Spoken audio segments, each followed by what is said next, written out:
Se abre esta audiencia pública sobre el caso Argüelles y otros contra Argentina. Paso la palabra a la Secretaría para que realice las precisiones pertinentes. Gracias, presidente. Los fotógrafos y camarógrafos tienen 3 minutos para hacer sus tomas, después de las cuales deberán retirarse del estrado, pero podrán permanecer en la sala.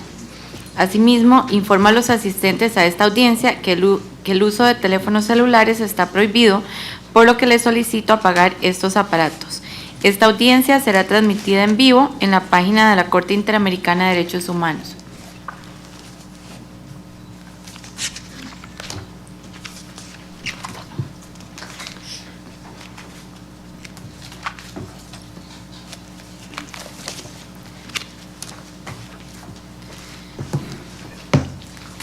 El propósito de esta audiencia pública es escuchar la declaración de 2 peritos, así como los alegatos finales orales de los representantes y del Estado y las observaciones finales de la Comisión Interamericana. Antes de empezar, permítaseme dar la bienvenida a la representación de la Comisión Interamericana de Derechos Humanos, Elizabeth Abbey Merched, secretaria ejecutiva adjunta, y Jorge Mesa Flores, asesor. Asimismo, doy la bienvenida a la representación de las presuntas víctimas, Clara Leite, defensora pública interamericana, Gustavo Vitale, defensor público interamericano, Alberto De Vita, representante, Mauricio Cueto, representante, Juan Carlos Vega, representante, y Christian Sommer, representante. De igual manera, doy la bienvenida a la representación del ilustre Estado de Argentina, Javier Salgado, agente, director de la Dirección de Contencioso Internacional en Materia de Derechos Humanos del Ministerio de Relaciones Exteriores y Culto, Ramiro Riera, agente alterno, director de programas del Ministerio de Defensa de la Nación, Gonzalo Bueno, asesor legal de la Dirección de Contencioso Internacional en Materia de Derechos Humanos del Ministerio de Relaciones Exteriores y Culto, Anabela Sandra Fuentes, asesora legal de la Dirección de Programas del Ministerio de Defensa de la Nación, y Yanina Berra Roca, consejera legal de la Cancillería. De conformidad con el artículo 51 del reglamento, la Corte escuchará inicialmente a la Comisión Interamericana, quien hará una breve presentación del caso y expondrá los fundamentos de la presentación del mismo ante el tribunal. Posteriormente, el tribunal escuchará 2 peritajes y finalmente, los representantes y el Estado podrán presentar sus alegatos finales orales y la Comisión Interamericana presentará sus observaciones finales. Solicito a los señores comparecientes ante la Corte que se expresen lenta y claramente para facilitar la labor de los intérpretes. Gracias, presidente. Muchas gracias, señora secretaria. Le corresponde hacer uso de la palabra a los representantes de la Comisión Interamericana de Derechos Humanos. Adelante, por favor. Gracias, señor presidente. Muy buenas tardes, honorable Corte.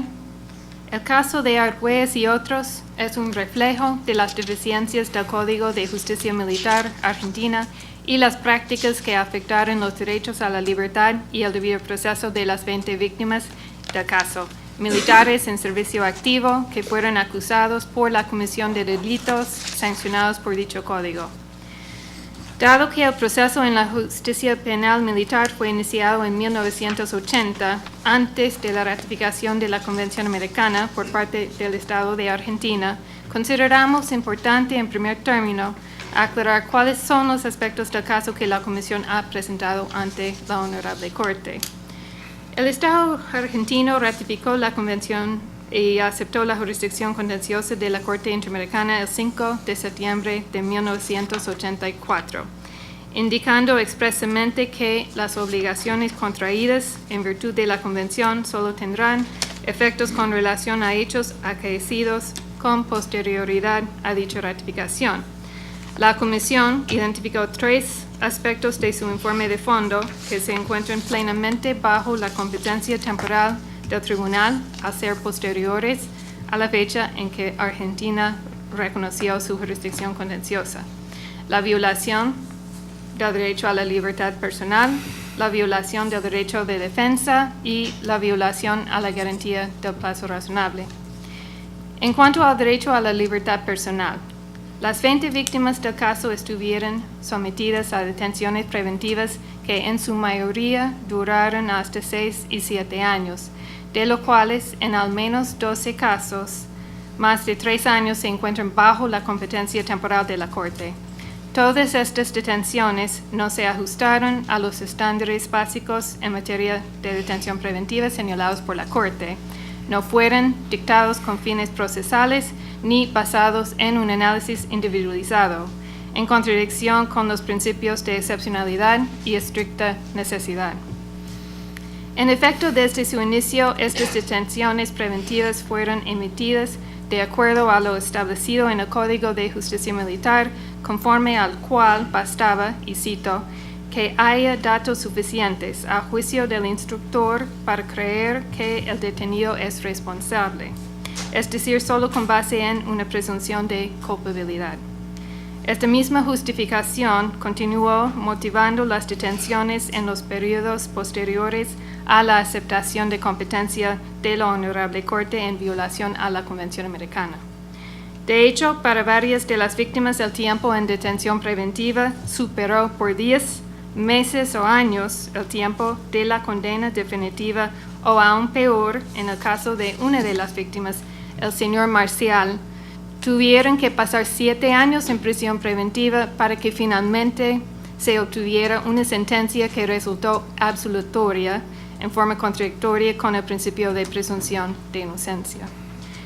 Respecto al derecho a la defensa, cuando Argentina reconoció la competencia de la Corte en 1984, las víctimas del caso continuaban sujetas a un proceso conforme al Código de Justicia Militar, el cual establecía la única posibilidad de contar con un defensor que necesariamente fuera miembro activo o en retiro de las fuerzas militares, que podía ser o no un abogado.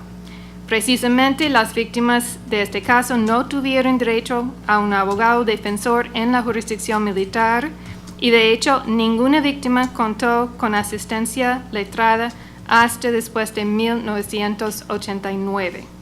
La Comisión consideró en su informe de fondo que, teniendo en cuenta que el resultado del proceso podría ser penas de cárcel e inhabilitación absoluta, la defensa eficaz contemplada en la Convención Americana exigía que las personas procesadas tuvieran acceso a los servicios de una asistencia técnica letrada. Esta no fue la única violación al derecho de defensa. Desde antes de la aceptación de la competencia de la Honorable Corte, el Código de Justicia Militar posibilitó que las declaraciones indagatorias iniciales de las víctimas se realizaran sin un defensor. Con posterioridad al año en que el Estado de Argentina reconoció la jurisdicción de la Corte, los tribunales argentinos no corrigieron esta omisión y continuaron otorgando a dichas declaraciones plenos efectos jurídicos en abierto incumplimiento de la Convención Americana. Finalmente, en cuanto a la irrazonabilidad de la duración de los procesos. El proceso penal inició en septiembre de 1980 y concluyó hasta abril de 1998, es decir, con una duración prolongada durante 18 años, 14 de los cuales se encuentran dentro de la competencia de la Corte. Aún aceptando la complejidad que pudiera tener el caso, esta demora excedió cualquier justificación. La sentencia de primera instancia del Consejo Supremo se dictó en 1989, 9 años después del inicio del proceso, y 5 años después de la aceptación por parte de Argentina de la competencia de la Corte. El recurso interpuesto contra la misma fue resuelto 6 años después, y la Corte Suprema rechazó el último recurso tras una espera adicional de 3 años. Una demora de estas dimensiones perjudica necesariamente los derechos de los procesados y también socava la integridad del proceso y la legitimidad de los resultados. Para concluir esta presentación inicial, la Comisión considera importante compartir con el Tribunal que el Estado argentino reconoció que el Código de Justicia Militar contenía múltiples disposiciones violatorias de la Convención Americana, por lo cual en 2008 lo derogó. Dicha reforma fue efectuada como resultado del compromiso del Estado asumido en el marco de otro caso ante el sistema, el caso Correa-Bellisle, que culminó con un acuerdo de solución amistosa, en el cual el Estado presentó un dictamen que estableció que el sistema de justicia penal militar de dicha época, y cito, no aseguraba la vigencia de los derechos de los eventualmente vinculados a causas penales en trámite en esa jurisdicción, a la vez que era impotente para asegurar una recta administración de justicia. La Comisión reconoce y celebra las reformas efectuadas por el Estado con el fin de asegurar que los miembros de las fuerzas de seguridad cuenten con garantías del debido proceso. Sin embargo, observe que, a pesar de que el presente caso es el reflejo de las deficiencias del mismo Código de Justicia Militar, impotente para asegurar una recta administración de justicia, el Estado no ha tomado medidas para disponer una reparación para las víctimas. Por el contrario, tras la notificación del informe de fondo de la Comisión, el Estado indicó que correspondía a las víctimas activar recursos adicionales a nivel interno para obtener una indemnización. Es por las razones expuestas y la necesidad de obtención de justicia y reparación integral para las víctimas que la Comisión sometió el presente caso a la Corte Interamericana. Muchas gracias, señor presidente. Muchas gracias, señora representante de la Comisión Interamericana. Le solicito a la señora secretaria llamar al perito propuesto por los representantes de las presuntas víctimas, tomar sus datos y realizar las prevenciones correspondientes. Gracias. Marcelo Solímine.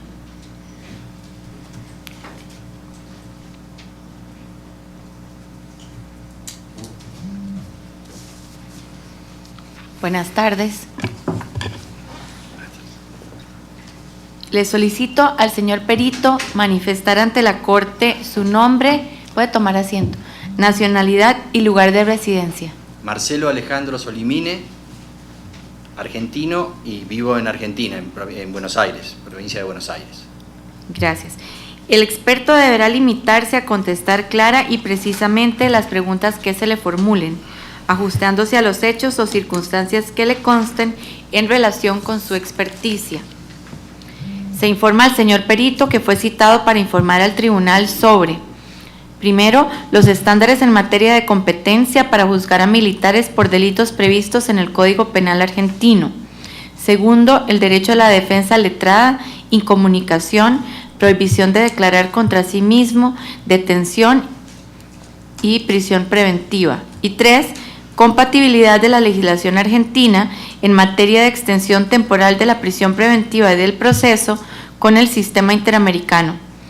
Se informa al perito que, de acuerdo con el artículo 53 del reglamento de la Corte, los estados no podrán enjuiciar a las presuntas víctimas, a los testigos y a los peritos, a sus representantes o asesores legales, ni ejercer represalias contra ellos o sus familiares a causa de sus declaraciones, dictámenes rendidos o su defensa legal ante la Corte. Solicito al perito que se ponga de pie para que el señor presidente le tome el juramento de rigor. ¿Jura o declara solemnemente que ejercerá sus funciones de perito con todo honor y toda conciencia? Lo juro solemnemente. Toma asiento, por favor. Muy bien. Se le informa al señor perito que tiene la posibilidad de presentar, antes de que las partes le formulen las preguntas, una exposición libre de 10 minutos como máximo, que se refiere al objeto para el cual fue llamado a declarar. Adelante, por favor. Sí, voy a hacer uso de una presentación en PowerPoint que tienen que preparar el...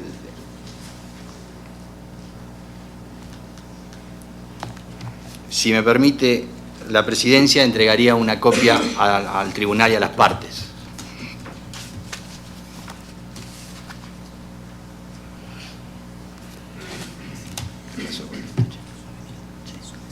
Sí.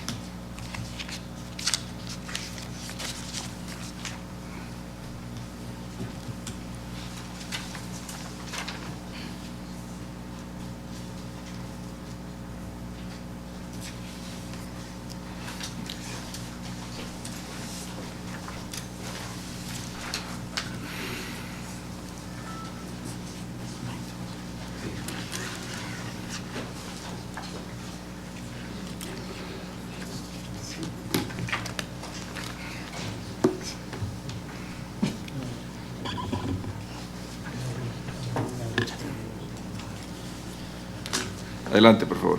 Muchas gracias. El tribunal conoce la presentación del caso.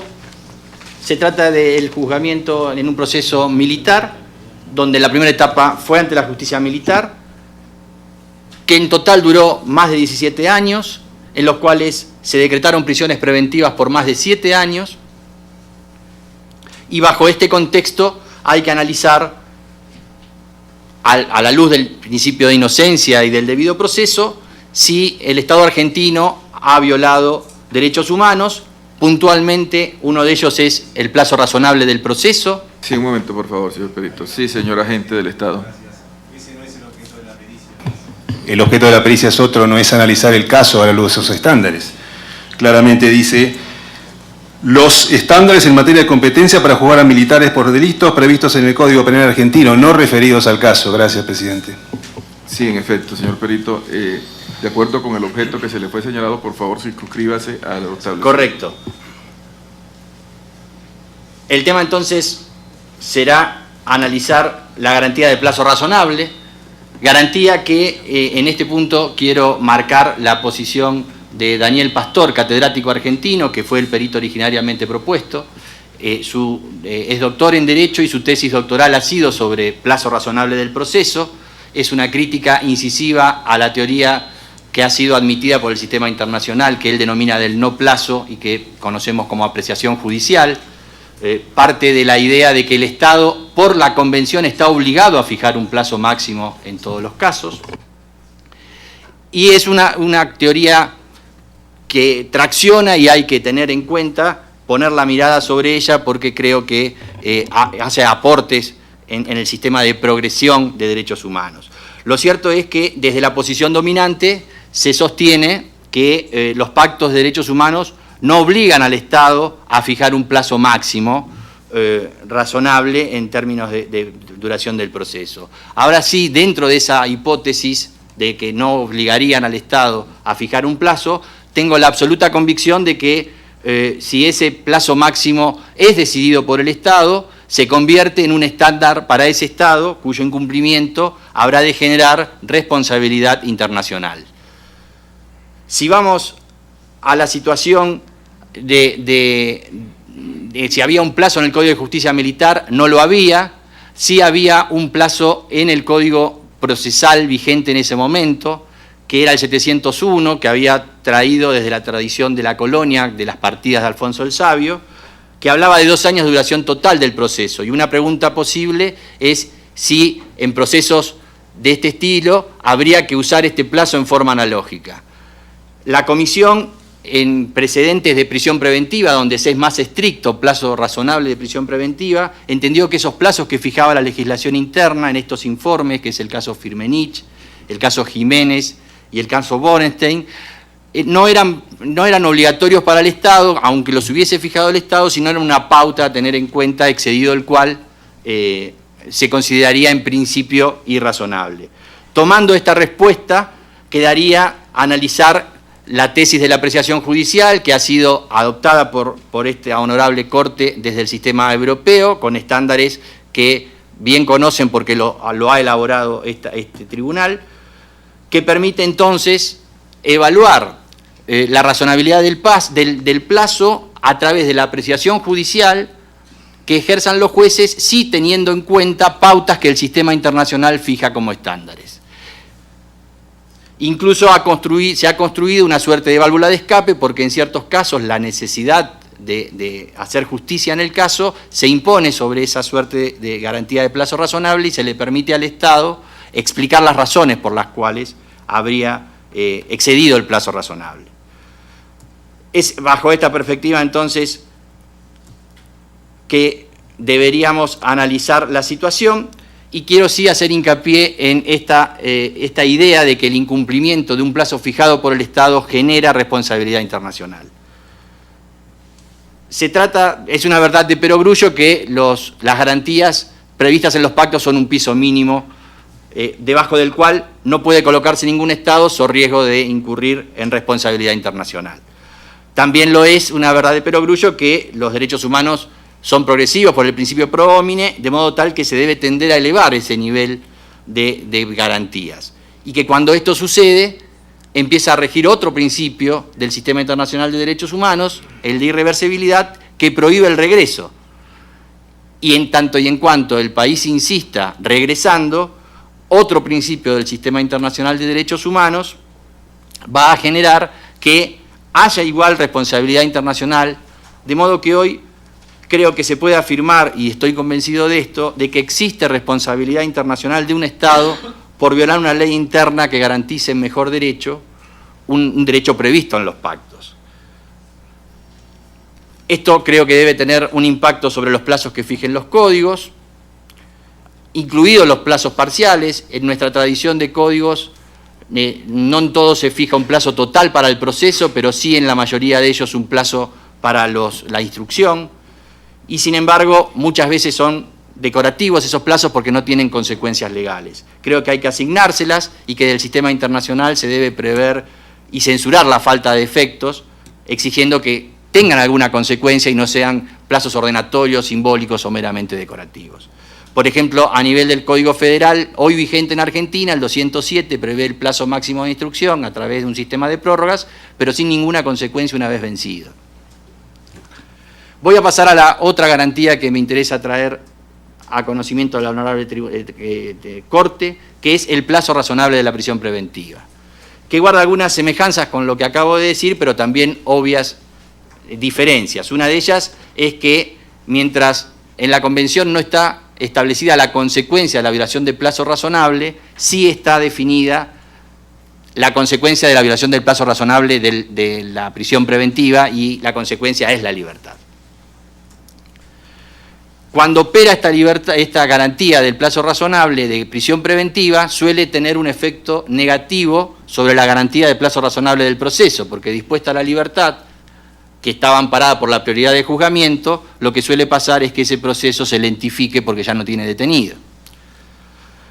Algunas cosas que sí son iguales a las que señalé respecto del plazo razonable del proceso es que también tiene importancia aquí la opinión de Daniel Pastor, que a partir del principio nula quatio sine lege, del principio de legalidad en materia de medidas de coerción, entiende que debe fijar el Estado un plazo razonable por imperio de la Convención. También en esto rige la opinión dominante que sostiene que no es exigible que los Estados fijen ese plazo razonable, y también remarco que es para mí consecuencia necesaria que cuando un Estado fija ese plazo máximo por decisión del derecho interno, ese plazo se convierte en el nuevo estándar y su violación genera irresponsabilidad internacional. La República, bueno, esta consecuencia a nivel de prisión preventiva sí es un estándar interamericano bien reconocido por la Comisión Interamericana. En el informe Peirano-Basso, los párrafos 137 y 139 concretamente señalan que si un Estado decide autolimitarse, ese es el nuevo estándar por el principio pro homine y el 29 de la Convención, y cualquier violación a ese plazo ya es de por sí ilegal siempre.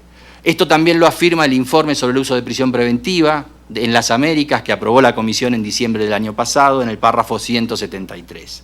La cuestión es que Argentina ha decidido fijar ese plazo en la Ley 24390, elevando el piso en una serie de garantías, con el contratiempo de que ha habido un proceso de contrarreforma, un retroceso normativo con la 25430, que digamos es criticable y que no me voy a pronunciar en este momento, pero tendría tingencia con la medida de no reparación, de no repetición solicitada en el caso. El Código de Justicia Militar no establecía un plazo de duración máxima de la prisión preventiva. Sí, el Código Federal también establecía un mecanismo posible, pero esos mismos informes que hoy cité de la Comisión no le daban entidad como plazo obligatorio para el Estado. Queda analizar la tesis de la apreciación judicial, que también importa el sistema interamericano del sistema europeo, del caso Wemhoff, que fue el primero que lo construyó, que los primeros casos fueron de plazo irrazonable de prisión preventiva, que le agregan un plus al análisis, no solo la complejidad y las pautas de actuación de las partes, sino también la pertinencia y la suficiencia como primer filtro. Hay que analizar primero pertinencia y suficiencia para a partir de allí seguir con el análisis de debida diligencia.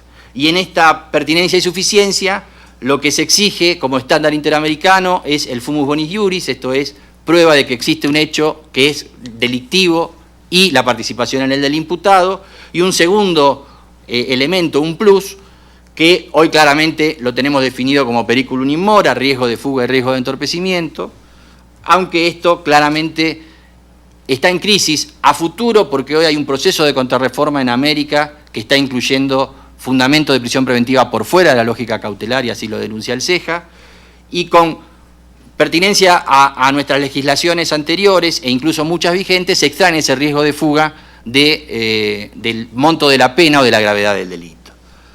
Aquí entonces hay que entrar al tema del control judicial, que implica analizar la legalidad o ilegalidad o arbitrariedad de la decisión tomada, y en esto tiene pertinencia el artículo 312 del Código de Justicia Militar, sumando en esta cuestión como control de legalidad y el control periódico de las medidas, que forman un bloque porque hay que mantener ese control permanentemente atento. Si sumamos entonces debida diligencia, tenemos que en un caso donde hubo 7 años de prisión preventiva parecería irrazonable, pero con claridad aparece otra garantía, que es la violación al principio de proporcionalidad, por cuanto han sido penas impuestas a menos de 7 años y el principio de proporcionalidad de primer generación, que avala como estándar interamericano, señala que nunca una medida cautelar puede ser más grave que la pena que se espera en definitiva.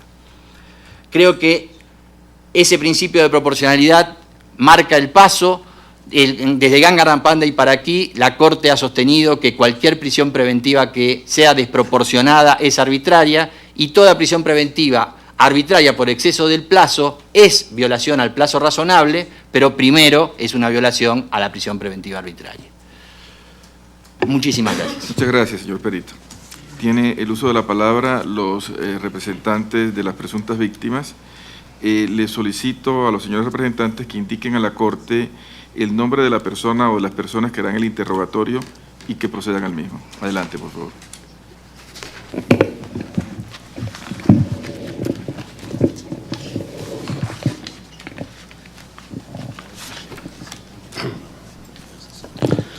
Sí, honorable Corte, voy a formular personalmente algunas preguntas como representante, como defensor público interamericano por Argentina. Gustavo Vital es mi nombre. Quisiera saber, en la época en que Argentina reconoce la competencia contenciosa de la Corte Interamericana, es decir, estoy hablando de septiembre del año 1984, ¿qué deberes tenía como Estado respecto de prisiones preventivas que ya venían en curso antes? Correcto. Bueno, en rigor, claramente debía ejercer un control de legalidad atado a una de las cosas últimas que dije, que es controles periódicos. Un control periódico hoy es un estándar interamericano, así lo ha reconocido esta Corte en Chaparro Álvarez en el párrafo 107, en Ivonne Neptune en el párrafo 108.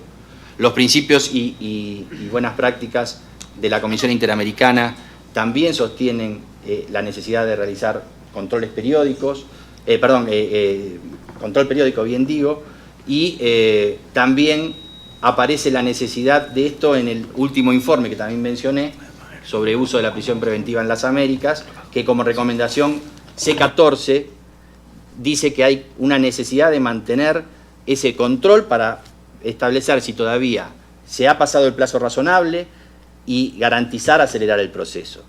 Claramente entiendo que una vez que Argentina ratifica la convención, esta suerte de control periódico y control de legalidad que impone el sistema debía haberlo ejercido con más celo, porque se estaba incorporando a un nuevo régimen que obligaba a considerar estas cuestiones.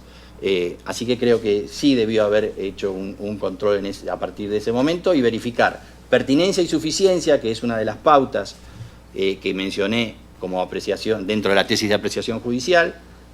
Esto es fumus bonis iuris y periculum in mora. y a ver si todavía era razonable la prisión preventiva y todos los estándares, necesidad, en fin, todos los estándares establecidos por el sistema interamericano en la teoría general de medidas de coerción. Sí, por último quisiera saber, en el contexto de su pericia, usted mencionó que Argentina había establecido un plazo máximo de la prisión durante el proceso en la ley 24390, pero que después fue reformada por la ley 25.430 y que se habían producido retrocesos en ese sentido. ¿Podría explayarse en ese punto? Sí. Si el tribunal me permite, es un tema muy complejo y tengo una diapositiva que muestra la comparación de la ley con todos los procesos de contrarreforma que hubo en la nueva versión. El tiempo está en manos de los representantes, así que ustedes deciden lo que corresponde. Lo que usted decía. No sé, yo no tengo más preguntas después de esta, no.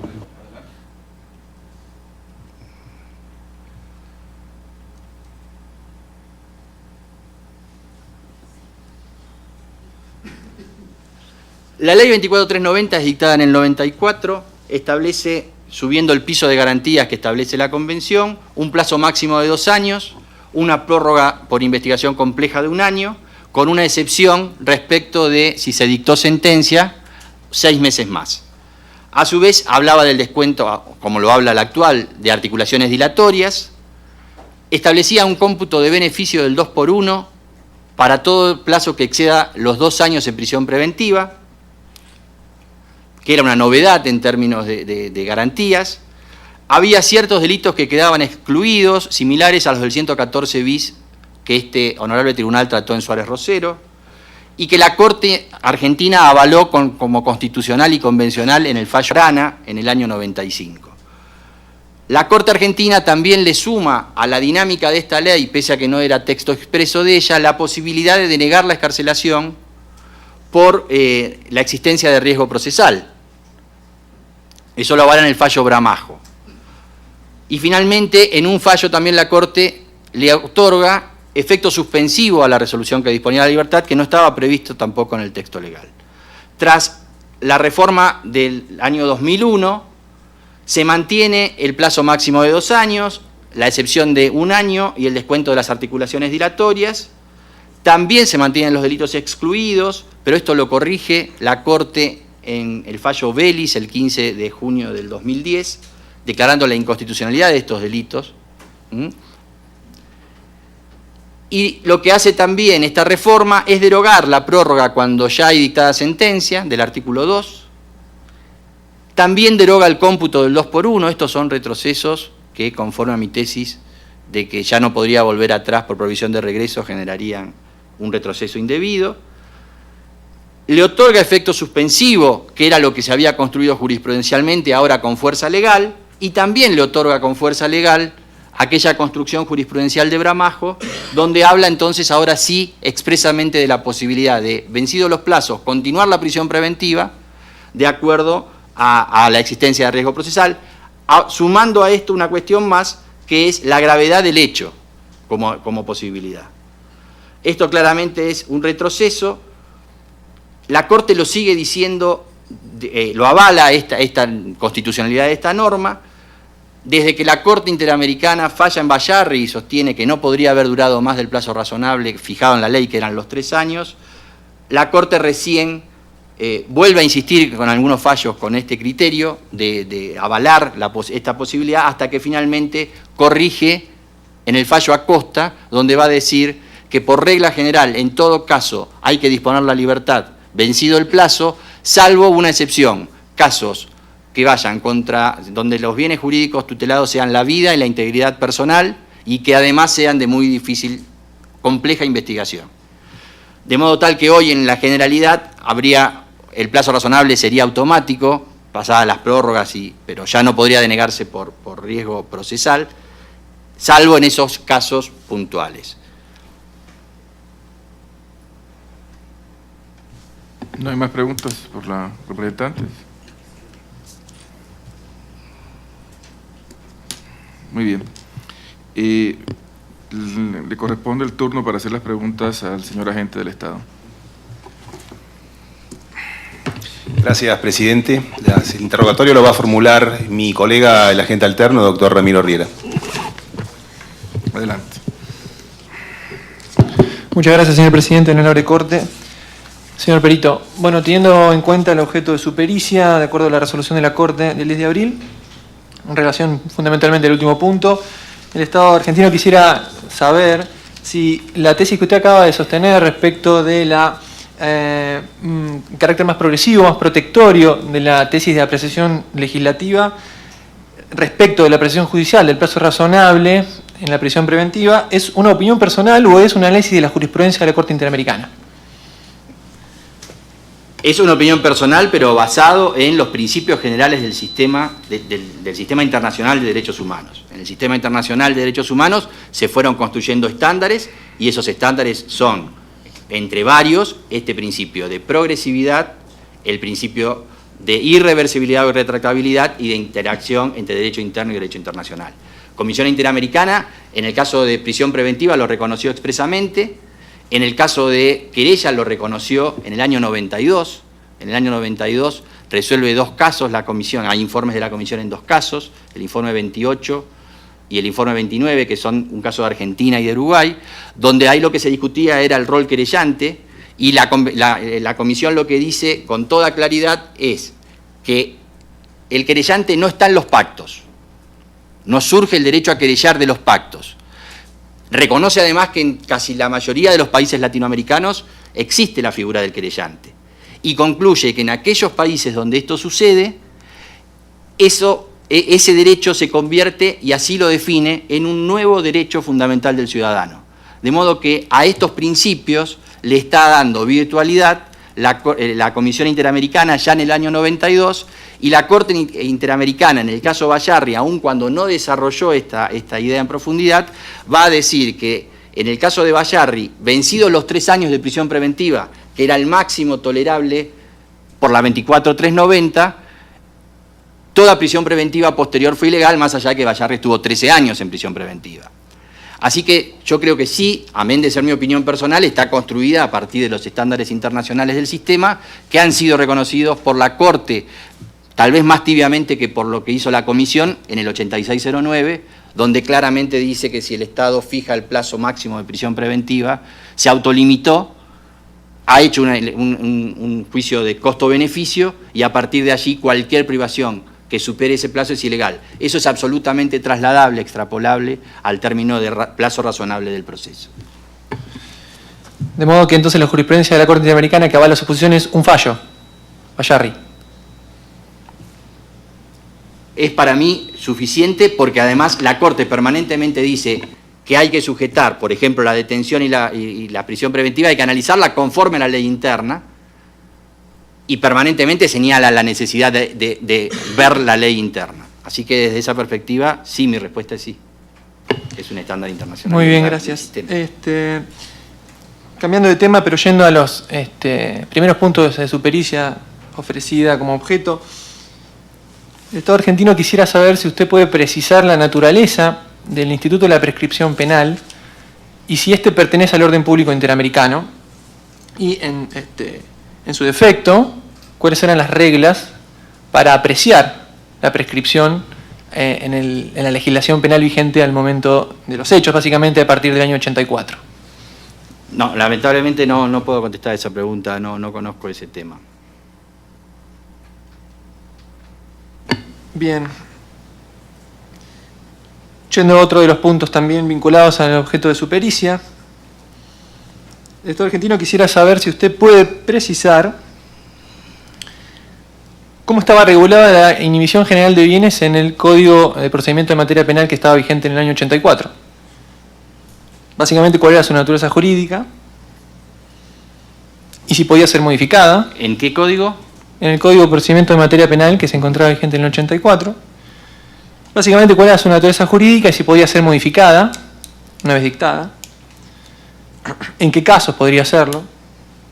Y si la misma se encuentra actualmente vigente en la legislación penal y procesal penal argentina. Sí, el embargo me está diciendo. La inhibición general de bienes.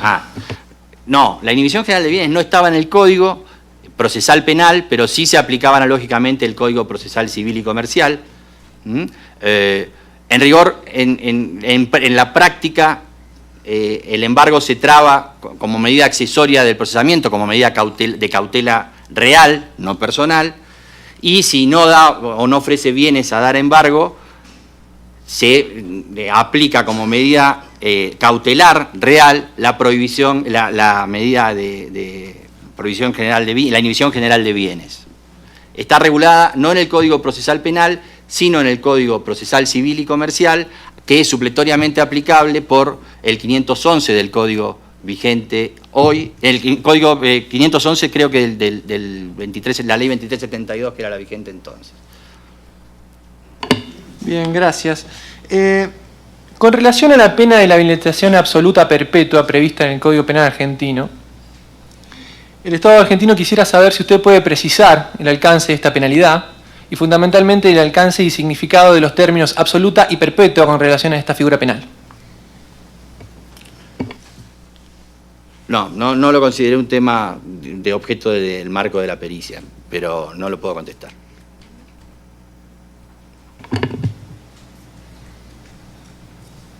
Bueno, no lo digo porque básicamente el objeto de pericia dice de los delitos previstos por el Código Penal argentino, derecho de defensa de letrada, incomunicación, prohibición de declarar contra sí mismo, es decir, el régimen penal en general y en particular lo que tiene que ver con los militares sometidos a proceso penal. Perdón, yo interpreté que eran estándares internacionales en relación al juzgamiento de militares conforme al Código Penal argentino. Bueno. Bien. Entonces, no quedan más preguntas por parte del Estado. Gracias. Muchas gracias a los señores agentes del Estado. Le corresponde hacer las preguntas que tenga bien a la Comisión Interamericana. Adelante. Muchas gracias, señor presidente. Mi colega Jorge Mesa formulará nuestras preguntas. Gracias, presidente. Profesor Solimini, muy buenas tardes. El interrogatorio de la comisión básicamente va a tocar dos aspectos, lo que se refiere al derecho de defensa y lo que se refiere a la detención preventiva, ambos que están comprendidos dentro del objeto de su pericia. Perfecto. Vamos a comenzar con la parte de la garantía de defensa. ¿Qué entiende usted o qué aspectos considera que un Estado debe de garantizar para ofrecer una defensa efectiva al momento en que se rinde la primera declaración inicial por parte del procesado? Dos cuestiones. Por un lado, que tenga defensor. La defensa debe ser además letrada. Ese es un estándar interamericano. Y que se le haga saber el hecho que se le imputa. Que aún si está incomunicado pueda tener contacto con el defensor. Eso es importante. Y bueno, si quieren puedo respaldar con precedentes del sistema. Si me permiten. En el caso de esta honorable corte, en Tibi sostuvo que se requería asistencia de un abogado. Esto mismo dice el principio 10 del conjunto de principios para la protección de todas las personas sometidas a cualquier forma de detención de Naciones Unidas. En Vélez Lor, párrafo 132, señaló incluso esta corte que el abogado, como derecho a la defensa letrada, es exigible incluso en procedimientos administrativos. En Barreto Leiva, párrafos 61 y 62, señaló que impedir contar con la asistencia de un abogado es limitar severamente el derecho de defensa y genera un desequilibrio. En el caso Palamara Iribarne, el párrafo 175 sostuvo que se violaba si no podía estar presente en la declaración el estándar de defensa letrada. Así que desde esa perspectiva el derecho a un defensor es exigible. Creo que también lo es que si está incomunicado el contacto previo también es exigible como estándar interamericano. Con base en los aspectos que nos ha señalado, ¿qué opinión nos podría tal vez explicitar? ¿Le merecería una norma que establezca un sumario secreto o que no haya posibilidad de defensa en la primera declaración? Sí, claramente un sumario secreto viola el derecho de defensa. Es una limitación inadmisible. De hecho, esta honorable Corte, en el caso Palamara y Ribarne, señaló en el párrafo 170 que el secreto es contrario al derecho de defensa, ya que es imposible el acceso efectivo al expediente y a las pruebas que se recaben en su contra. El artículo 184 del Código de Justicia Militar, vigente en el momento de los hechos, establecía en el artículo 184 que el sumario era secreto, sin debates y sin defensor. Gracias. Profesor Solimini, ¿qué efectos tiene una declaración indagatoria con estas limitaciones en el derecho de defensa en las etapas posteriores del proceso? Debería generar una nulidad y, de acuerdo a la etapa en que se genere esa nulidad, por la construcción de plazo razonable, por lo menos en el sistema argentino, se ha construido de que una suerte de prescripción constitucional, de acuerdo a los plazos que ha llevado ese proceso y cuándo se declare esa nulidad. Hay toda una evolución en la jurisprudencia de Argentina que señala eso. Kipperman es una de ellas,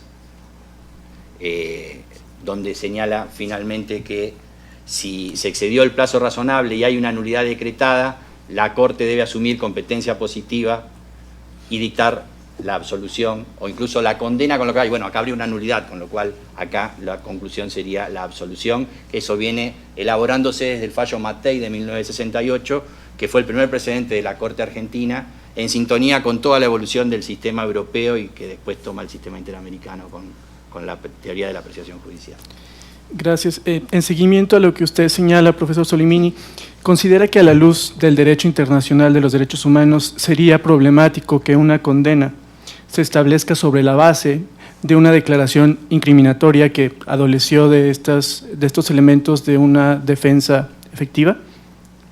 Sí, claro, si no se pudo decretar la nulidad en una etapa temprana que permita su reproducción y encaminar el proceso en tiempo temprano, si esta cuestión llega a las últimas instancias después de vencer un plazo irrazonable, actuaría esta suerte de prescripción constitucional, que es una de las formas de reparación que encuentra el sistema, y entonces habría que absolver. Y si no se absolvió, desde el ámbito internacional habría que reconocer la responsabilidad del Estado por no haber cumplido con eso. En seguimiento a lo que usted señala, consideraría que, derivado del deber que tiene el juzgador de ejercer un control de convencionalidad, una vez que tiene conocimiento de una declaración indagatoria que fue rendida en estos términos que adolecen de una defensa efectiva, ¿qué debería hacer el juzgador? ¿Qué medidas debería adoptar? Hacer ese control, someter a control de convencionalidad y de constitucionalidad todo el proceso, y de hecho lo debería hacer de oficio conforme el estándar interamericano desde Ortiz Orellana en adelante, que la República Argentina además ha adoptado en el caso Maceo. Nuestra Corte ha señalado que existe el control de convencionalidad y en el caso Videla que hay que hacerlo de oficio, al igual que el control de constitucionalidad, que también era discutido y que en un fallo del 2012 la Corte también dejó claro el caso Pereira Vázquez. Bien, de conformidad con lo que usted ha señalado, ¿qué importancia tiene el principio de igualdad de armas en el proceso y de qué manera se afecta cuando existen estas limitaciones al derecho de defensa? Es decir, cuando no está el defensor, cuando es un sumario cerrado y no hay conocimiento de las acusaciones. Sí, en principio la igualdad de armas nace con un déficit en favor del imputado, que es el principio de inocencia. Eso es lo que equilibra el peso de que el Estado persiga, e incluso con la posibilidad de que se sumen acusadores particulares a un imputado. El principio de inocencia actúa como nivelador del principio de igualdad de armas. La verdad es que uno lo que puede considerar es alguna limitación más a los órganos de la acusación, si son públicos por demás, porque el Estado no tendría garantías, obviamente, las garantías son para los ciudadanos. Tal vez sería más discutible en el tema de la víctima, pero nunca se podría afectar el principio de igualdad de armas perjudicando al imputado, que amén de que está equilibrado a partir del principio de inocencia, es la persona sometida al proceso y que debe ejercer una defensa plena y total. Profesor Solimini, solo para precisar, usted hablaba de la asistencia letrada. Sí. ¿Qué características usted considera que debe reunir la persona del defensor para justamente poder proveer de una defensa eficaz y adecuada, compatible con el derecho internacional? Bueno, en principio, un tema que se daba en el marco del Código de Justicia Militar es que no se garantizaba la independencia del defensor. Que esa es una cuestión interesante para considerar aún en marcos de defensa letrada. Hay que garantizar la plena autonomía y independencia del defensor que esté actuando. Aún estoy pensando en organismos de defensa pública que no tengan subordinación o que no tengan consecuencias, que no se garanticen en la debida medida la independencia y de actuación. Esa me parece que es una garantía clave, que en el caso del Código de Justicia Militar, amén de que no eran abogados, eran militares, sean actividad o retirados, que quedaban subordinados a la cadena de mando, y justamente hay un fallo que mencioné, Ramón, de la Corte, donde declara la inconstitucionalidad del Código de Justicia Militar, donde uno de los argumentos es que, amén de no ser letrada la defensa no tenía independencia. Y ahí entonces hay una garantía interesante que se suma. Por supuesto que también está el estándar de defensa eficaz, que con actuaciones secretas no podría lograrse esa defensa eficaz. Pero básicamente, si con eso contesté su pregunta. Muchísimas gracias, profesor. Vamos a pasar a la segunda parte, que se refiere a libertad personal y las detenciones. ¿Qué opinión le merece a usted que una persona permanezca en detención preventiva durante un plazo que iguala o resulta mayor al que finalmente fue condenado? Bueno, hacia el final de mi exposición decía que hay un principio, que es el principio de proporcionalidad, que como estándar interamericano, hasta donde puedo afirmar que me parece que sí es un estándar consolidado, es el estándar de prohibición de exceso. Esto es, la medida cautelar no puede ser más grave que la pena. Hoy incluso se está avanzando, el informe que mencioné, el 8609, la Comisión Interamericana avanza a una definición de segunda generación de principio de proporcionalidad, que ya no es como regla de prohibición de exceso, sino como regla de inequivalencia. La prisión preventiva no solo no puede ser superior a la pena, sino que tiene que ser sensiblemente menor. Ese estándar último yo no sé si, no lo considero absolutamente consolidado, pero sí considero consolidado la primera definición, la de primera generación. Si estamos hablando de una prisión preventiva que supera la pena impuesta, claramente viola este principio de proporcionalidad, y como señalé, a partir de Gangaram Pandey, en el año 94, párrafo 47, la Corte ha señalado que una prisión preventiva arbitraria o una detención arbitraria es, entre otras razones, la que carece de proporcionalidad. Por eso yo concluí que en el caso de haber aplicado medidas de coerción más graves que la pena en definitiva impuesta, se viola la proporcionalidad y convierte a esa detención o prisión preventiva en arbitraria por exceso del plazo.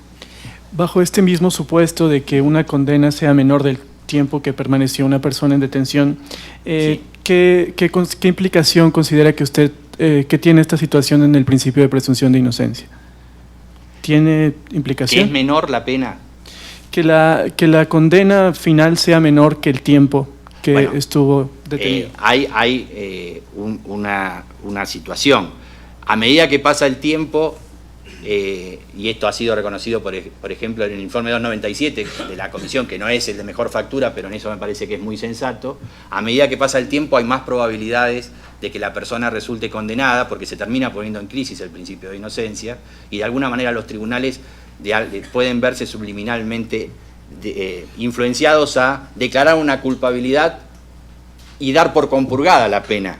Entonces, claramente, la mantención de la prisión preventiva a lo largo del plazo se convierte en una pena anticipada que vulnera el principio de inocencia, así que desde esa perspectiva sí hay una violación al principio de inocencia. Y de hecho en ese informe 297 también fija una pauta que me parece muy sensata, que dice: a mayor tiempo, mayor garantías. Aquello que al principio puede servir para fundar una prisión preventiva, cuando el tiempo pasa, exige un plus, y esa regla de a mayor tiempo, mayor garantía me parece que es muy sensata de parte del sistema. Profesor Solimini, usted hablaba de la importancia de realizar una revisión periódica de las detenciones. ¿Cómo el Estado debe realizar este tipo de revisión periódica? No hay, claramente debería ser un grupo interdisciplinario que actúe. De hecho, las buenas prácticas aconsejan mínimo que haya ese grupo interdisciplinario, pero sí por lo menos creo que hay que tender a que eso sea en audiencia pública, a pedido de parte o de oficio cada determinado periodo. De hecho, hay varias legislaciones que así lo establecen. Si no actúa el grupo interdisciplinario, que sería lo mejor, por lo menos que haya un control periódico, ya sea que se fijen en las leyes plazos fijos, pueden ser cada 3 meses, cada 8 meses, pero que haya una audiencia de control sobre la necesidad de mantener la medida de coerción, proporcionalidad y tiempo razonable. Bien, y por último, ¿cuál es su opinión o qué opinión le merece que las detenciones preventivas sean únicamente basadas en la mera sospecha de la comisión de los delitos por parte de las personas que están sujetas a detención?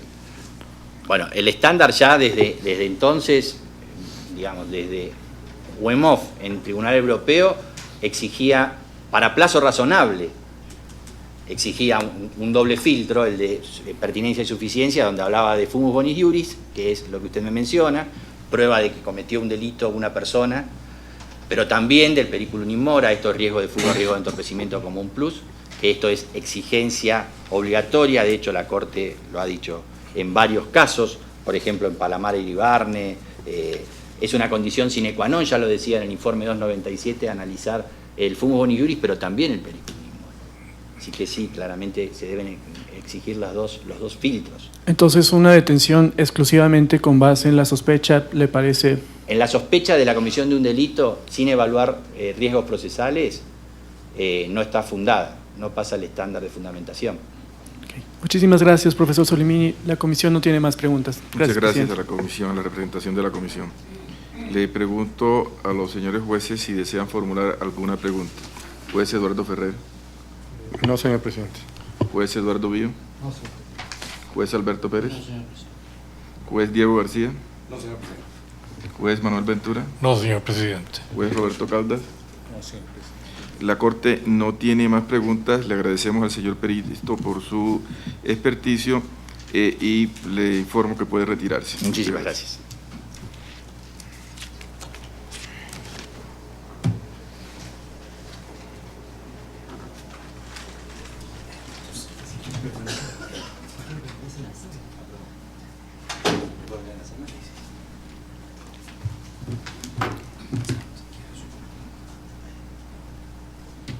Muy bien.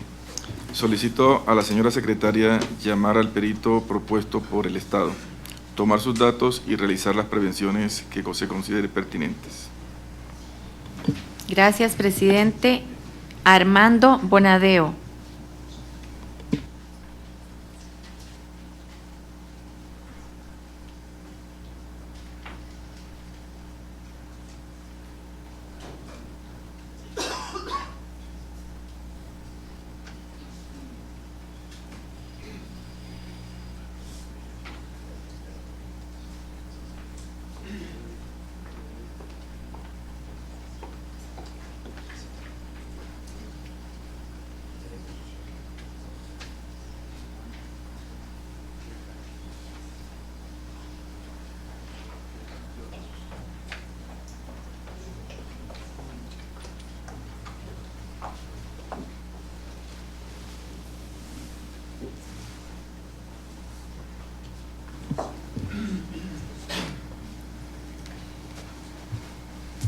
Buenas tardes.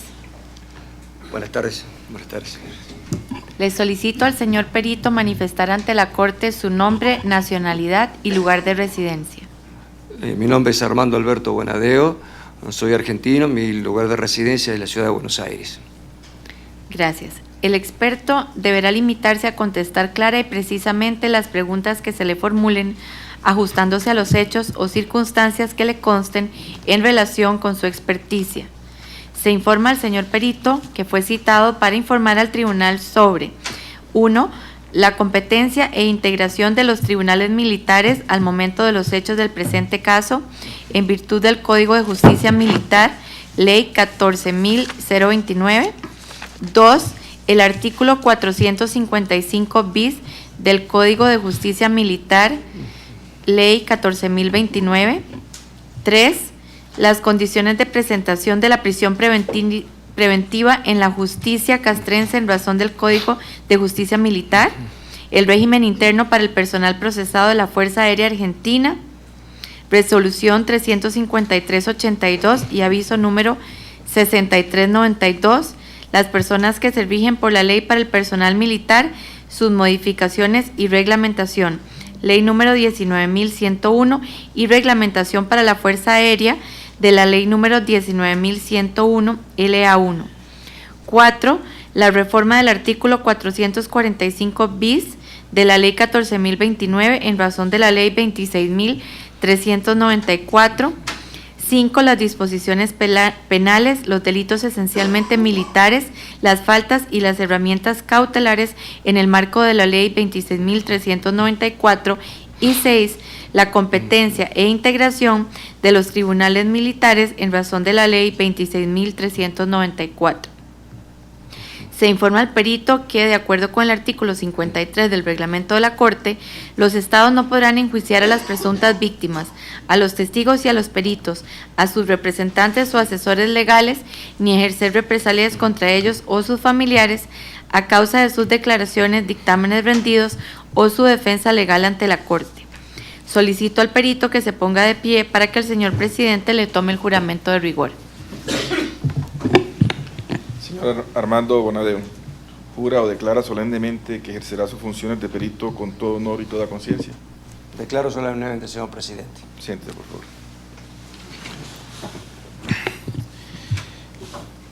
El señor perito tiene la posibilidad de hacer una exposición libre de 10 minutos sobre el tema para el cual se le ha pedido su experticio. Por favor, si es así, proceda a realizarla. Bueno, gracias, señor presidente. Muy buenas tardes. Señores magistrados, buenas tardes. Señores representantes del Estado argentino, de las presuntas víctimas, muy buenas tardes a todos, demás público. En atención, señor presidente, al limitado tiempo de exposición, voy a hacer una apretadísima síntesis de esos puntos de pericia. De todas maneras, en el cuerpo del informe que tengo se da detallada respuesta a todos los interrogantes. Y ya entonces, comenzando con el primer punto, que es la competencia e integración de los tribunales militares al momento de los hechos del presente caso en virtud del Código de Justicia Militar, he de señalar que Ley 14.029, esta Ley 14.029 es una ley aprobada y sancionada por el Congreso Nacional Argentino en oportunidad del ejercicio de gobiernos de iure. Esa ley establecía o se fundaba la jurisdicción militar en el entonces artículo 29 de la Constitución del 49, que establecía precisamente la constitucionalidad de los tribunales militares. De todas maneras, la Corte Suprema de Justicia de la Nación, desde el año 1866, ya se venía pronunciando sobre la constitucionalidad de los tribunales militares. Tengo aquí, lo puedo acompañar, ese fallo. Concretamente, ese Código de Justicia Militar es bastante extenso, eran 888 artículos, estaba dividido en 3 cuerpos, en 3 tratados. El primero, que precisamente competía a la organización y la competencia e integración de los tribunales militares. El segundo tratado, lo concerniente al procedimiento ante los tribunales militares. Y el tercer tratado, referente a la penalidad. Respecto, entonces, más puntualmente al punto de pericia, la integración y la competencia, en cuanto a la integración, preveía, como todo juicio, un juez de instrucción, que era el que colectaba todas las pruebas, trataba de comprobar efectivamente la existencia o la comisión de un ilícito, ya sea un delito o una falta, y luego colectar las pruebas para ver quiénes eran esos que lo habían cometido, quiénes lo podrían haber cometido. También preveía en la primera parte los funcionarios, los jueces, los consejos, los defensores, los fiscales, una figura angular que era el auditor general de las Fuerzas Armadas, que hoy sigue esa figura en vigencia. Y en cuanto a la competencia personal, fundamentalmente alcanzaba al personal militar en actividad, al personal retirado en algunos supuestos, al igual que personal civil, pero fundamentalmente el personal militar en actividad. Y en cuanto a la competencia material, alcanzaba a los delitos esencialmente militares, es decir, aquellos que por afectar a la existencia de la institución militar, solo las leyes militares prevén y sancionan, pero también alcanzaba a la comisión por parte de ese personal militar de los delitos comunes, ¿no es cierto?, perpetrados por militares, sea en actos del servicio o en lugar sujeto a la jurisdicción militar. Esa era la competencia material. En cuanto ya al procedimiento, estaba la instrucción. Finalizada la instrucción, ese juez de instrucción elevaba un informe a quien lo había designado, quien lo pasaba en forma inmediata al auditor general de las Fuerzas Armadas.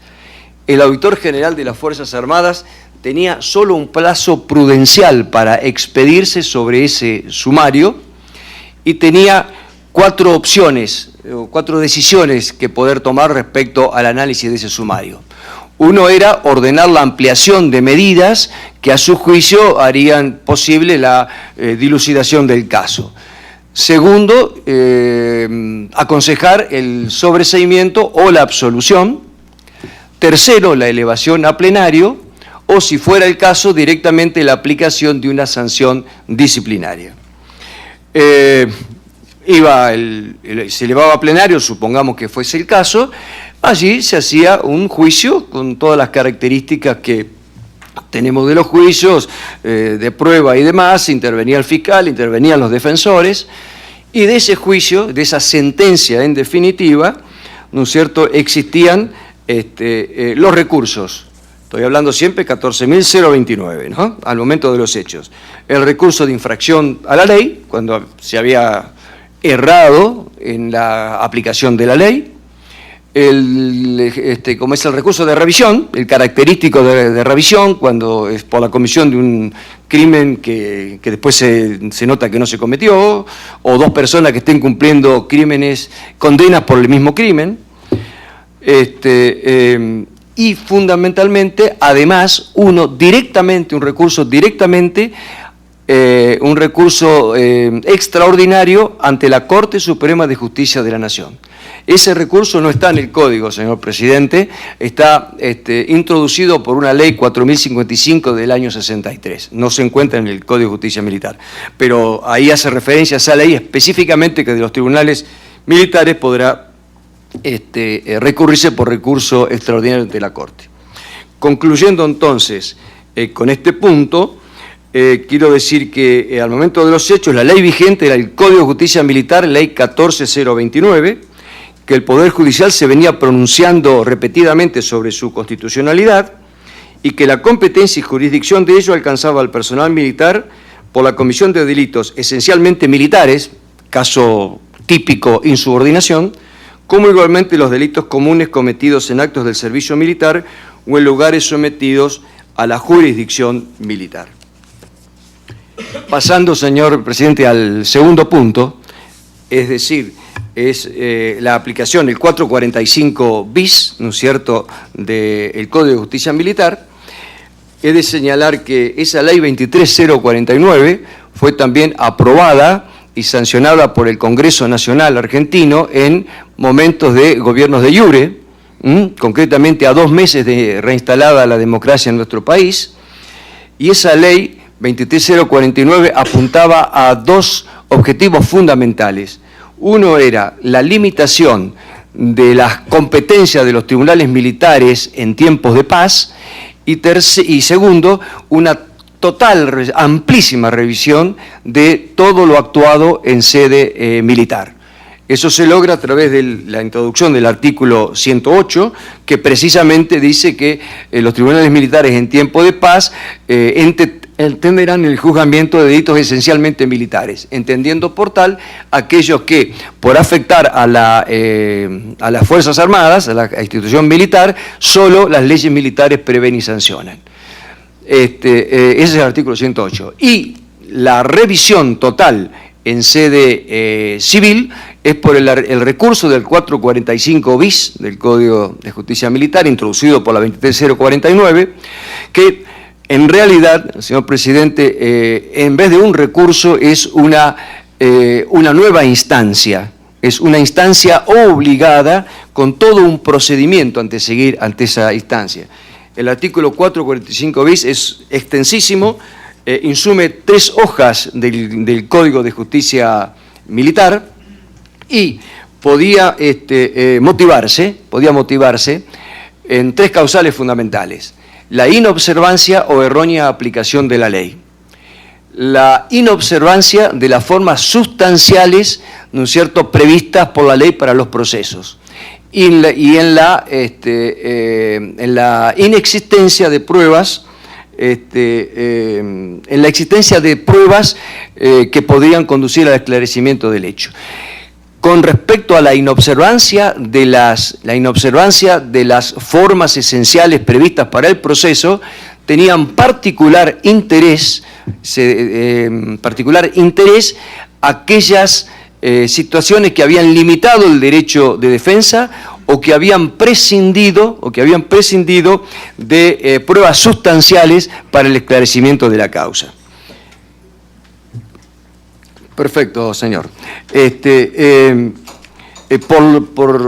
Yo lo explico en el cuerpo de la experticia, realmente es ese que se hace por recurso del 445 bis, es un nuevo juicio, es directamente un nuevo juicio hecho ante la Cámara, era Federal de Apelaciones, luego Cámara de Casación Penal, constituida como tribunal militar. Una cosa importante de ese artículo 445 bis es que impide hacer presentaciones en los términos del artículo 29 del Código Penal común, que es aquel artículo que permite al particular damnificado hacer peticiones de indemnización en sede penal. Yendo ya, como es atento al tiempo que me queda, a las condiciones de detención, como es de señalar que la Fuerza Aérea y las Fuerzas Armadas en realidad no tenían cárceles, las detenciones no se realizaban en cárceles, se hacían en alojamientos militares, en bases militares, normalmente eran los casinos, ¿no es cierto?, o en algún lugar, con un régimen muy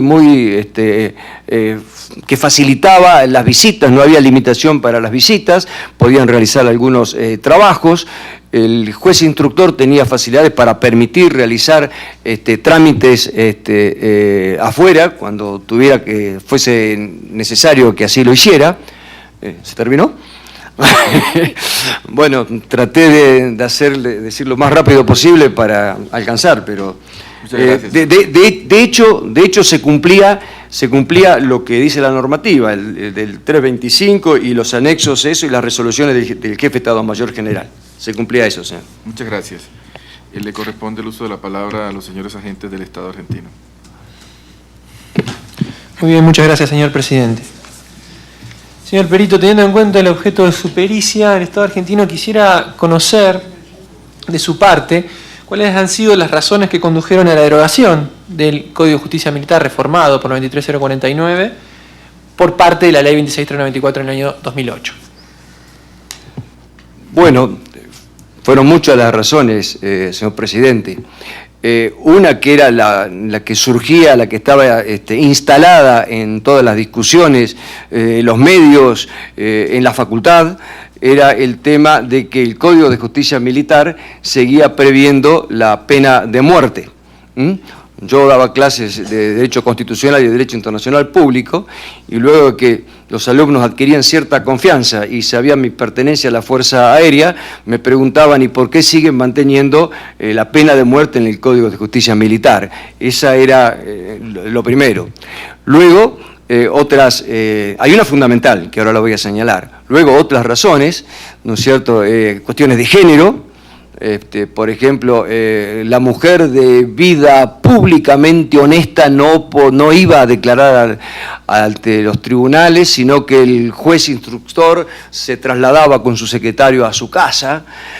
luego si tenía que ser acompañada, el marido era el que decía quién iba a acompañar, es decir, había unas cuestiones de género que generaron ya de antiguo, con anterioridad, algunos proyectos de reforma de eso, de derogación de esos artículos.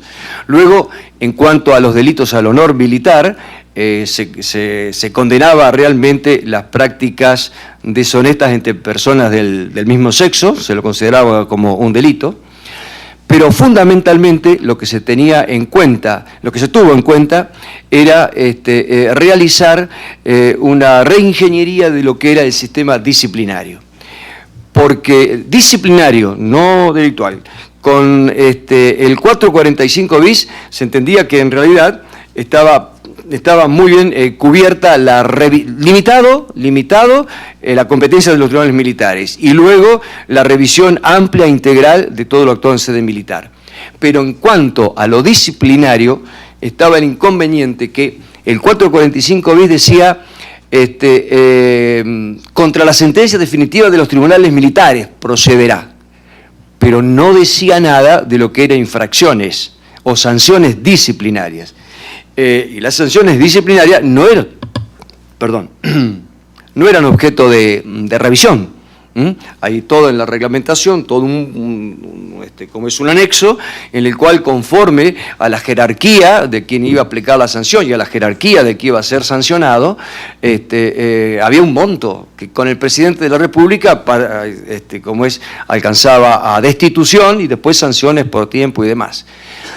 Las sanciones, podría haber sanciones graves o la acumulación de sanciones no tan graves, pero que por esa acumulación llevaban a que esa persona fuera adjunta, ¿no es cierto?, y podría ser dado de baja o de retiro. Entonces no era revisable. Y el tema es que el Código de Justicia Militar trata conjuntamente los delitos y las faltas disciplinarias, e incluso algunas conductas pueden caer como delitos o pueden recaer como sanción conforme al contexto en el cual, o como falta disciplinaria, perdón, conforme al contexto en el cual ocurren, ¿no es cierto? Por ejemplo, la desobediencia, si es muy ostensible y demás, y en ciertas circunstancias puede ser delito, y si es una mera desobediencia que no hago lo que me dice el jefe, puede ser una sanción. Entonces, esas circunstancias, ¿no es cierto?, hacía que era muy difícil hacer una modificación de esto, y además porque en esa situación hubo una comisión que trabajó en esta cuestión y decidió superar cualquier estándar de los existentes, superando el 445 bis, ¿no es cierto?, y directamente pasando la comisión, el juzgamiento, no va más, ¿no?, el juzgamiento de los delitos directamente a la justicia federal común. Es decir, concretamente los delitos que estaban previstos en el Código de Justicia Militar, algunos variados, cambiados y demás, pero fueron todos introducidos en el Código Penal. Y se modificó también el Código de Procesal Penal para precisamente poder juzgar esos delitos. Y con respecto, y acá viene sí lo importante, con respecto a las infracciones disciplinarias, ellas están establecidas en el Código de Disciplina, la 26394, en el primer anexo, trata la modificación del Código Penal y al Código de Procedimiento Penal. En el segundo anexo mantiene la jurisdicción militar para casos de conflicto armado y en situaciones muy especiales. El tercero establece las facultades que tiene un jefe militar en caso de conflicto armado, además de dar ciertas instrucciones a la población civil. Y en el cuarto está el Código de Disciplina Militar. Ese Código de Disciplina Militar, dentro de las infracciones, establece las infracciones leves, graves y gravísimas. Y lo que no existía antes, prácticamente todas esas sanciones, bueno, con alguna distinción, pueden llegar a ser revisables ante el Poder Judicial. Las gravísimas, además, requieren la participación de un letrado, de un instructor que sea auditor, luego de un defensor letrado, e incluso, llegado el caso de que el Consejo de Disciplina imponga una sanción, puede ser revisada por el Poder Judicial. Las graves y las leves, dadas ciertas condiciones, ciertas prohibiciones que el Código establece, ¿no es cierto?, también pueden llegar a ser revisadas ante el Poder Judicial. Yo no sé si con esto satisfago la pregunta del señor representante o... sí, o amplío. Bien expresada la respuesta. Ahora quisiera hacerle otra pregunta, señor Perito. El Estado argentino quisiera saber cuál era, al momento de la vigencia del Código de Justicia Militar, básicamente a partir del año 84 y hasta su derogación, la vía legal existente en el ordenamiento jurídico argentino, comprendiendo lo militar y lo no militar, para reclamar indemnizaciones por daños derivados de la actuación de los jueces militares, básicamente. Bueno, lo mismo que ahora, si algún militar desea alguna indemnización por la actuación de la justicia militar o la justicia disciplinaria, en realidad debe acudir a un juicio, ¿no es cierto?, de indemnización por daños. Esto nos suele ocurrir muy frecuentemente, que se hacen pedidos administrativos, ¿no es cierto?, y uno no puede hacer otra cosa que decir que en sede administrativa no se puede reconocer daños y perjuicios. No podemos hacer otra cosa, aunque a veces uno se ve tentado de decir 1113 del Código Civil, artículo 330 del Código de Procedimiento, es decir, tiene que ir y pedir a los tribunales. No está previsto indemnización de daños en sede así administrativa o de otra índole.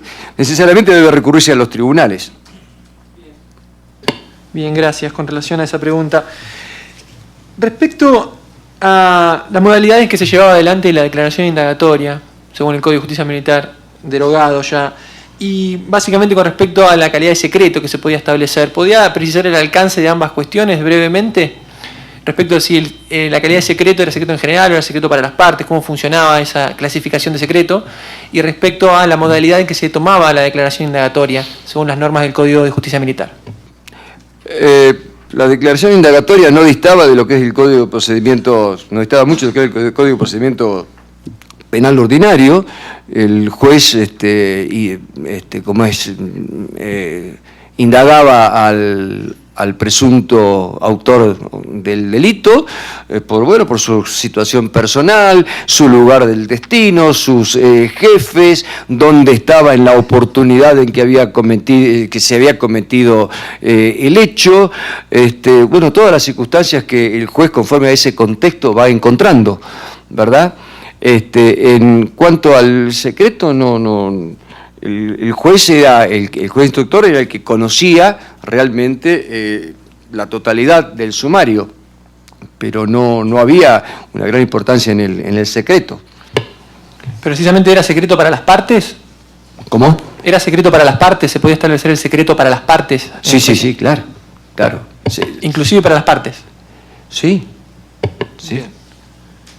Con relación al artículo 445 bis del Código de Justicia Militar, sí, ¿podría precisar el alcance de la materia revisable en instancia judicial?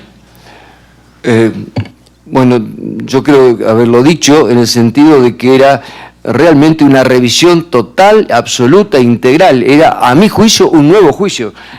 Solo basta leer el 445 bis, ¿no es cierto?, para ver todo el procedimiento que allí está establecido, para ver que realmente poco importaba lo que se había hecho en sede militar. Era un nuevo juicio. Además había una audiencia, ¿no es cierto?, en la cual las partes podían preguntarse libremente, las partes y los jueces podían preguntar libremente. Es el 315 hoy día del Código de Procedimientos nuestro, ¿no es cierto? Bien. Ahora, con relación a los efectos de la prisión preventiva respecto del haber del personal militar, ¿podría precisar cuáles eran las normas aplicables y cómo funcionaba ese mecanismo legal? Los saberes... Los efectos de la prisión preventiva respecto de los saberes del personal. Sí. dependía del tipo de prisión preventiva que el juez ordenaba. En los casos de prisión preventiva rigurosa se le retenía el 50% de sus haberes, ¿no es cierto? Se retenía el 50% de sus haberes, y en el caso de la prisión preventiva atenuada se le retenía el 25% de sus haberes hasta que hubiera sentencia definitiva. Con relación al artículo 316 del Código de Justicia Militar, ¿podría explicitar o precisar el alcance de esa norma de acuerdo al procedimiento penal militar del Código de Justicia? 316. Bueno, 316 es para casos en los cuales no se aplique la prisión preventiva. El juez de instrucción estime que no es necesario aplicar prisión preventiva, lo deja en libertad, sigue el proceso y la obligación que tiene el procesado es concurrir al juzgado en la primera oportunidad que el juzgado lo llame, continúa prestando servicios, es cuando no hay prisión preventiva. Con relación al artículo 319 del Código de Justicia Militar, que establece la inhibición general de bienes, ¿podría precisar el alcance de la norma y si había modalidades o formas de solicitar su cese, su levantamiento como medida? Era como el derecho común, es decir, la característica de las medidas estas cautelares o preventivas, la característica es que pueden ser sustituidas, modificadas, levantadas, ampliadas conforme a las circunstancias. ¿Sí? Bien, con relación a la competencia de los tribunales militares, luego de la reforma del año 1984, ¿podría precisar específicamente con relación a la defraudación militar qué lo diferencia de un delito común? O en todo caso, ¿por qué se consideraba un delito esencialmente militar? Bueno, la defraudación entre privados afecta el patrimonio de un privado, ¿no es cierto? En cambio, en la defraudación militar, por empezar, la comete un militar con agravio al erario público, a la afectación a la Fuerza Armada a la cual pertenece, ¿no es cierto?, afectando la eficacia y servicio, sí, claro, afectando la eficacia y servicio de esa fuerza que conspira contra el Servicio Nacional de Defensa, que es vital para los intereses de la nación. Bien, y como último punto, última pregunta, señor Perito, ¿podría precisar o enumerar cuáles eran las penas previstas en el ordenamiento normativo del Código de Justicia Militar y en particular cómo estaba regulada la inhabilitación como pena en ese código? Y finalmente, lo que disponía el artículo 615 con relación a esto. Bueno, las penas, estamos hablando de delitos, eran muerte, reclusión, prisión mayor, prisión menor y degradación. Y después, bueno, las veras infracciones, destitución, suspensión de empleo, suspensión de mando, arresto, etcétera, etcétera. Y bueno, y la otra parte, señor. La inhabilitación.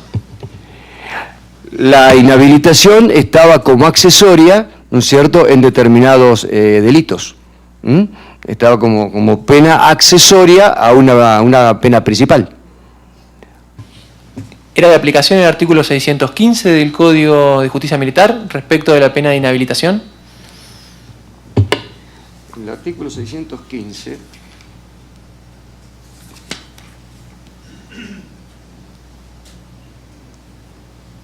No, esto es para degradación. Esto es para degradación. No lo es. Acá dice degradación. Bien, gracias. No sé si respondo con esto. Sí, yo veo que es degradación. Está bien. Muchas gracias, señor Perito. No tengo más preguntas, señor presidente. Muchas gracias, señor agente del Estado.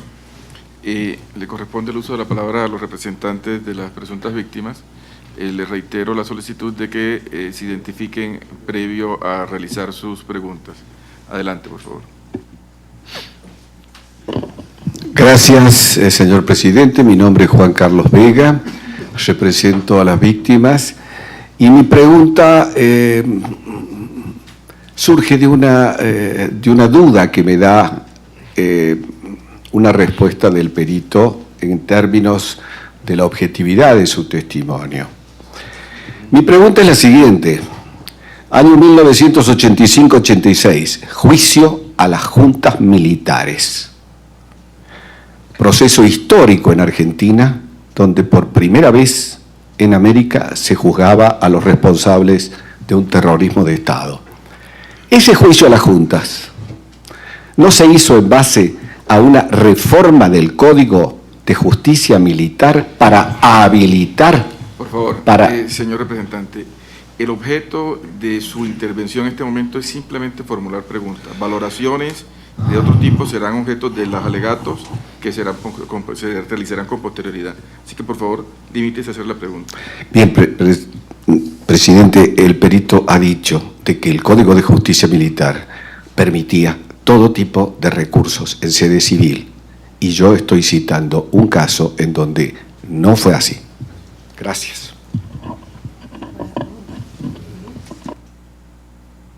La pregunta es si cuando llega el juicio a las juntas de ante la Cámara Federal de la Capital Federal, ante la digna Cámara de Capital Federal, que juzga a los responsables del mayor genocidio en América, ¿no era que el presidente Alfonsín tuvo que modificar el Código de Justicia Militar para dar claridad a un proceso que estaba oscuro, que no permitía ningún tipo de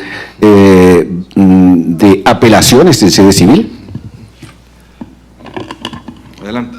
Debo responder esa pregunta. Yo querría limitarme sinceramente a esto, ¿no es cierto? Pero voy a ser muy breve. Fueron juzgados por la Cámara Federal, que es la que está prevista en el 445 bis. Muy bien.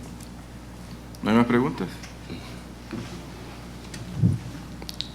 Vuelvo a decir, es una reforma del Código de Justicia Militar del presidente Alfonsín, que permitió el juzgamiento que antes no estaba permitido. Gracias, presidente. Muy bien. Si no hay más preguntas, le preguntaría en este momento a los señores jueces si desean formular algún interrogante. Juez Pío Grossi. Juez Pérez Pérez. Juez García Sayán. Juez Ventura. Juez Caldas. Adelante, juez.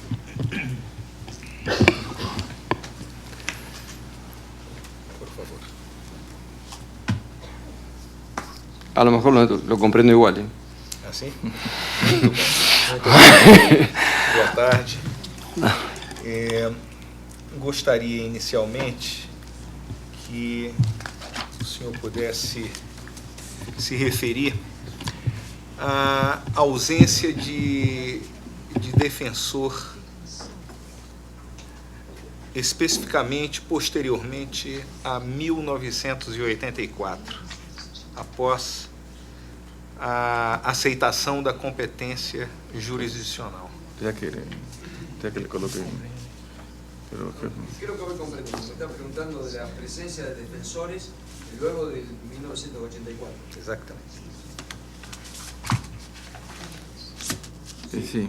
Estamos hablando del recurso del 445 bis, por supuesto. Por favor, un momentico. Esperemos a que se corrijan los problemas técnicos para que se pueda realizar su intervención. Los señores representantes, sí.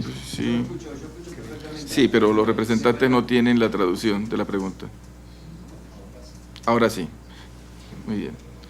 No sé si es conveniente que les repita la pregunta para que se entiendan. Adecuado. Sim, claro. Repetindo a pergunta, queria que o senhor fizesse referência ao problema da inexistência ou da ausência de defensor legal ou jurídico após 1984, especificamente a data do reconhecimento pela Argentina da competência jurisdicional da Corte Interamericana. houve alguma mudança imediata, os atos subsequentes passaram a contar com defensor?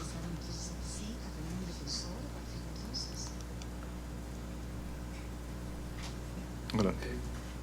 Por favor. Defensor siempre tuvieron, tanto en el aspecto, en la instrucción militar, ante el Consejo de Guerra correspondiente, como en el Tribunal Civil. Siempre hubo defensor. Usted me está diciendo defensor letrado, ¿no es cierto? Ninguna duda que en el proceso civil sí. Tal vez usted su interés sea más que nada en el proceso militar, en el procedimiento militar. En el procedimiento militar, los defensores debían ser oficiales de las Fuerzas Armadas en actividad o en retiro. La misión del defensor era un acto del servicio que debía hacerse con sumo celo y responsabilidad, porque los jueces o los consejos, si veían una deficiente actuación, podían imponer arresto, ¿no es cierto?, y remoción del defensor. Era una cuestión muy seria. En cuanto a quiénes podían ser esas personas, bueno, en el ámbito en la República Argentina, las Fuerzas Armadas se componen de dos cuerpos: cuerpo de comando, ¿no es cierto?, con los distintos escalafones. Vamos a remitirnos a Fuerza Aérea. El cuerpo de comando, el escalafón de aire, el escalafón general y el escalafón de ingenieros. Y en el cuerpo de los servicios profesionales estamos los profesionales, todas las profesiones que hay, médicos, ingenieros, odontólogos, arquitectos, abogados. Todo ese universo de personas podían ser defensores. En el juicio militar, en la instrucción, en el juicio militar, sí. En el juicio militar. Está ótimo. Muito obrigado, está muy bien respondido. Gracias, señor. Muito obrigado, señor. Muchas gracias, juez Caldas. Esta corte ya no tiene más preguntas. Le agradecemos, señor perito, por su experticio. Puede retirarse. Gracias, señor presidente. Y entraremos en un receso de 15 minutos para escuchar los alegatos finales orales por parte de los representantes de las presuntas víctimas del Estado y las observaciones finales de la comisión. Se levanta la sesión. La corte se retira.